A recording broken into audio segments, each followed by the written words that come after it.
अस्सलाम वालेकुम स्टूडेंट्स, मैं हूं डॉक्टर हबीबुर रहमान और आप देख रहे हैं क्वेटा टीवी।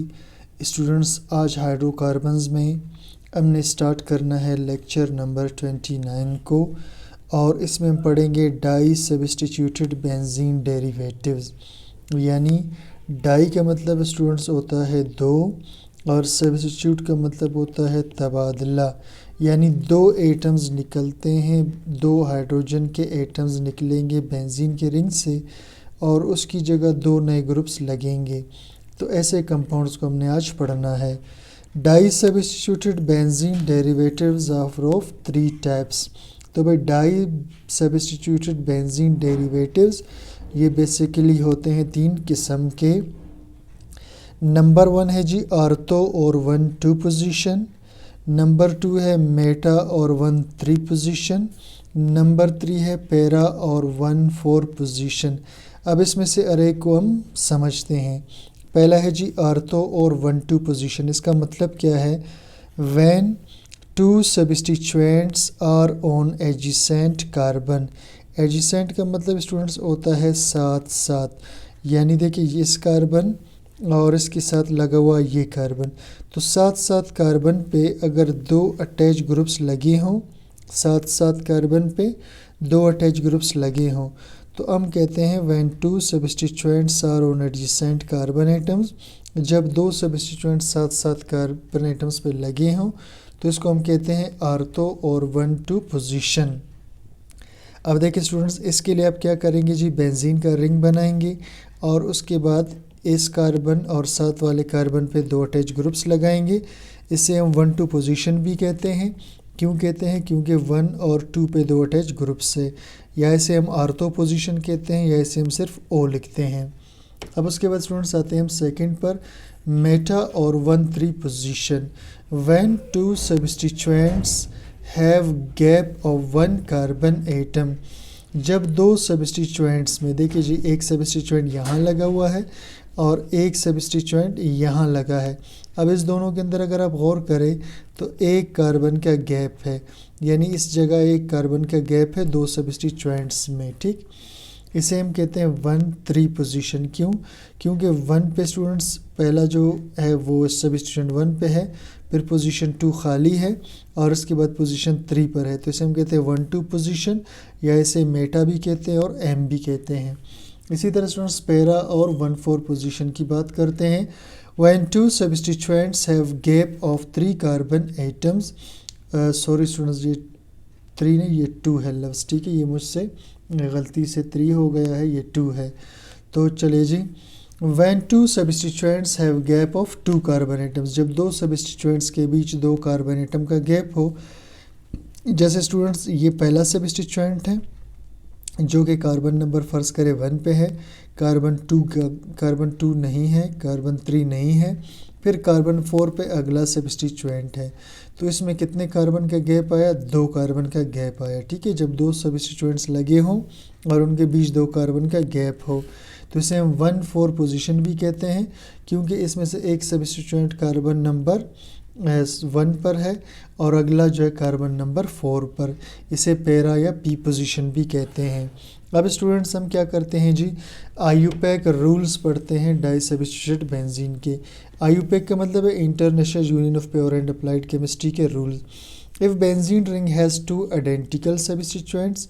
अगर बेंजीन के रिंग पर दो एक जैसे सब्स्टिट्यूएंट्स लगे हों, ठीक, फ़र्ज़ करें ये भी क्लोरो है, ये भी क्लोरो है, then prefix die is used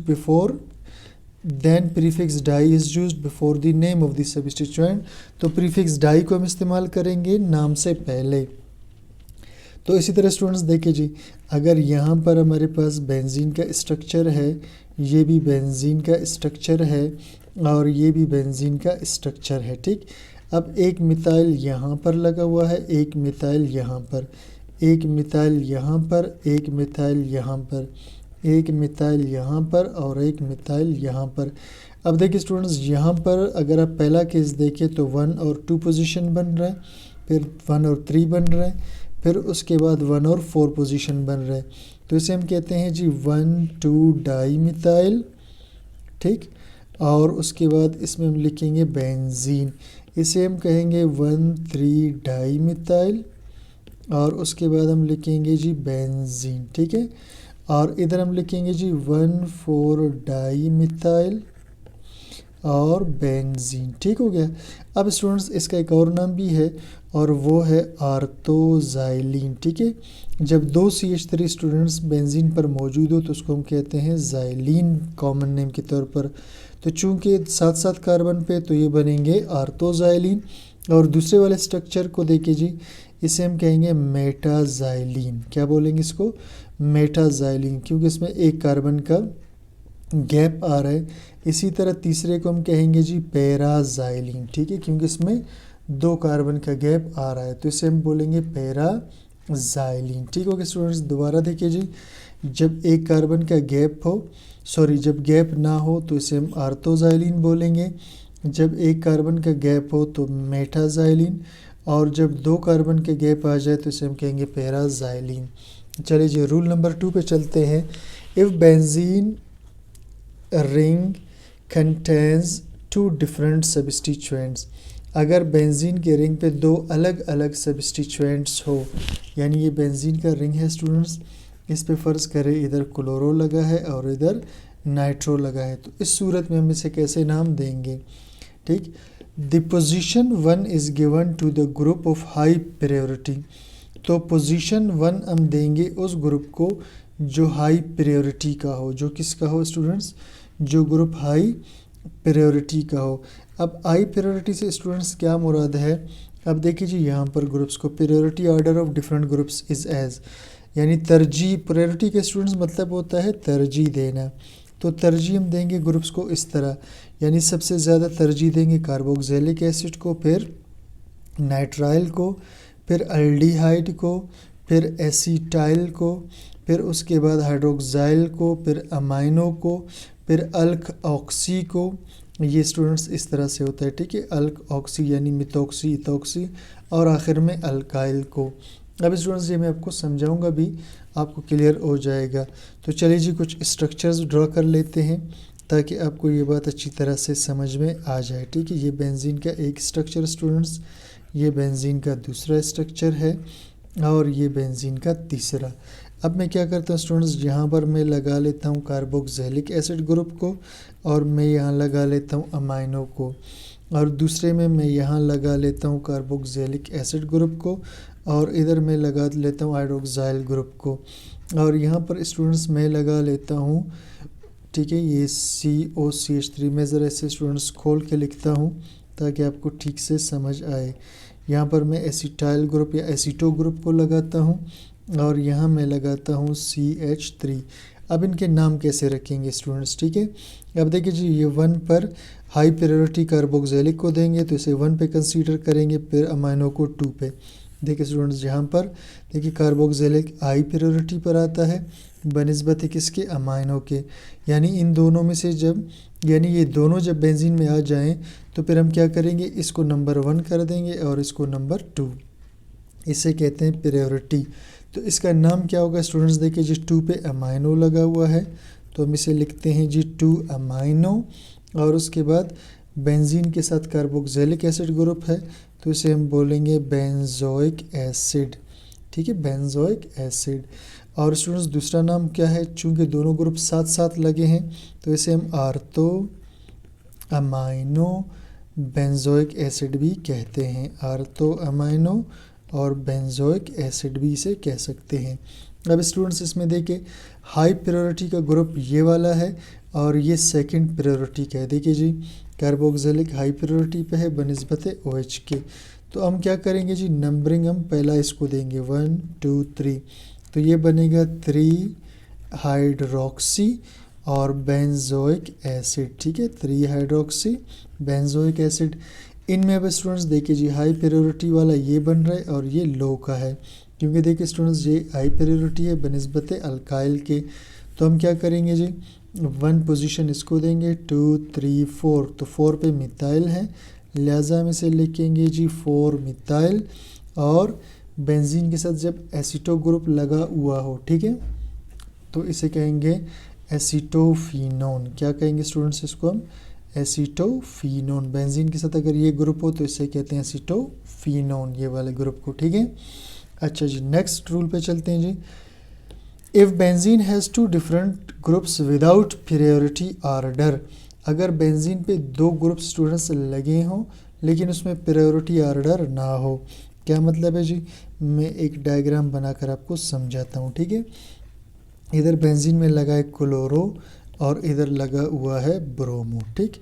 और इसी तरह बेंजीन के अंदर यहाँ लगा हुआ है नाइट्रो और उसके बाद लगा है फ्लोरो। इसी तरह बेंजीन के रिंग में यहाँ पर लगा हुआ है आयोडो, ठीक है, आयोडो लगा हुआ है और यहाँ लगा है क्लोरो। अब इसमें किसी को प्रायोरिटी नहीं है दूसरे पर, ठीक है।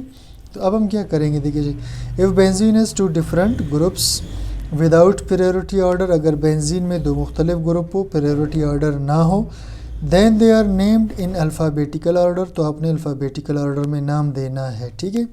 The last name of substituent is assumed, और जो आखिरी नाम होगा सब्स्टिट्यूएंट का उसे हमने फ़र्ज़ करना है टू बी पोजीशन वन पर। अब देखिए स्टूडेंट्स, इसमें जी अल्फ़ाबेटिकली क्लोरो है, ब्रोमो, तो ब्रोमो अल्फ़ाबेटिकली पहले आता है, क्लोरो उसके बाद, तो जो लास्ट आएगा उसे हम 1 पे कंसीडर करेंगे, 1 2, ठीक है। बाकी 3 4 5 6, तो 2 पे क्या चीज़ स्टूडेंट्स, 2 पे हम लिखेंगे ब्रोमो है, उसके बाद इसको लिखेंगे जी क्लोरोबेंजीन। 1 की पोजीशन को ज़ाहिर करने की ज़रूरत नहीं है, ठीक है। तो 2 ब्रोमो और आएगा क्लोरोबेंजीन। इसी तरह स्टूडेंट्स में फ्लोरो और नाइट्रो है, तो फ्लोरो ABC के लिहाज से पहले आएगा तो इसे पोजीशन 1 देंगे, 1 2 3, तो 3 पे फ्लोरो है, लिहाजा से पहले लिखेंगे 3 फ्लोरो। बाकी फिर जो नाइट्रो ग्रुप है इसको बेंजीन के साथ मिलाकर लिखेंगे नाइट्रोबेंजीन। आयोडो और क्लोरो में स्टूडेंट्स क्लोरो ने पहले आना है ABC के लिहाज से, तो नंबरिंग फिर यहाँ से करेंगे, यानी इसे बेंजीन के रिंग कैसा बनाएंगे, क्लोरो को एज अटैच ग्रुप लेंगे, तो 3 पे क्लोरो है तो लिखेंगे जी 3 क्लोरो और उसके बाद लिखेंगे जी आयोडो बेंजीन, ठीक है। नेक्स्ट रूल है students, if one of the substituent is part of common root, अगर एक सब्स्टिट्यूएंट हिस्सा है कॉमन रूट का। कॉमन रूट से स्टूडेंट्स क्या मुराद है, देखिए जी, मैं यहाँ पर एक बेंजीन का रिंग बना लेता हूँ, इसके साथ OH लगा लेता हूँ, तो बेंजीन के साथ अगर OH हो तो इसका कॉमन नेम होता है फिनोल, ठीक है, इसको कहते हैं कॉमन रूट, ठीक है। If one of the substituent is part of common root, तो पार्ट ऑफ कॉमन रूट में स्टूडेंट्स ये आता है, ठीक है। Name the compound as a derivative of that mono substituted benzene, तो आपने कंपाउंड को नाम देना है उसी मोनो सब्स्टिट्यूटेड बेंजीन के लिहाज से, यानी इसके लिहाज से आप इसे नाम देंगे, जैसे OH लगाओ तो इसे हम कहते हैं फिनोल, ठीक हो गया जी। अच्छा जी, अब इसके बाद स्टूडेंट्स देखिए जी, यहाँ पर ये लगा हुआ है, ठीक है, फिनोल लगा हुआ है और उसके साथ लगा हुआ है जी ब्रोमो, तो इसे हम कैसे नाम देंगे जी, इसे नंबर 1 कंसीडर करेंगे, 2, तो 2 पे ब्रोमो लगा हुआ है तो 2 ब्रोमो फिनोल इसे बोलेंगे, ठीक है। क्या बोलेंगे स्टूडेंट्स को, 2 ब्रोमो फिनोल। इसी तरह अगर यहाँ पर नाइट्रो ग्रुप लगा हुआ हो और यहाँ पर लगा हुआ हो अमाइनो, तो जब स्टूडेंट्स अमाइनो ग्रुप लगा हो बेंजीन के रिंग के साथ तो इसे कहा जाता है एनिलीन। तो ये पॉइंट 1 हुआ, 2 हुआ, 3 हुआ, तो 3 पे नाइट्रो ग्रुप लगा हुआ है और बाकी इसको हम कहेंगे aniline, 3 nitro aniline. Last students, some disubstituted benzene derivatives are better known by their common names, कुछ डाइसब्स्टिट्यूटेड बेंजीन डेरिवेटिव्स मशहूर है अपने कॉमन नेम से। चलिए जी देखते हैं कुछ। अब मैं इधर एक बेंजीन बना लेता हूँ, देखिए जी, इसके साथ यहाँ भी OH लगा हुआ है और साथ वाले कार्बन पर भी OH लगा हुआ है, तो इसे स्टूडेंट्स हम कहते हैं, ठीक है, जब साथ साथ 2 बेंजीन लगे हों, ठीक है, तो इसे हम कहते हैं जी कैटिकोल, जब बेंजीन पे साथ साथ 2 OH लगे हों, हाइड्रोक्सी ग्रुप्स लगे हुए हों, ठीक है। इसी तरह स्टूडेंट्स पर अगर बेंजीन की रिंग में, ठीक है, एक OH यहाँ लगा हुआ हो और एक फिर बीच में कार्बन के फासले के बाद लगा हो, ठीक है, तो इसे हम कहते हैं रेसो, ठीक है, रेसोर इनोल, ठीक है, रेसोरिनोल कहते हैं इसको, ठीक है। और इसी तरह स्टूडेंट्स अगर बेंजीन के रिंग पर ये OH और ये OH लगा हो, दरमियान में 2 कार्बन का गैप आ रहा हो, ठीक है। तो इसे हम कहते हैं स्टूडेंट्स हाइड्रोकीनोन। क्या कहते हैं इसको स्टूडेंट्स? हाइड्रोकीनोन। तो ये अपने कॉमन नेम से ज़्यादा मशहूर हैं। तो स्टूडेंट्स ये था आज का हमारा लेक्चर। उम्मीद करता हूँ आपको लेक्चर समझ में आ गया है। कोई चीज़ क्लियर ना हो तो कमेंट सेक्शन में मुझे ज़रूर बता दीजिए, और चैनल को सब्सक्राइब, लाइक और शेयर ज़रूर कीजिएगा ताकि हमारी हौसला अफजाई हो। Thank you for watching.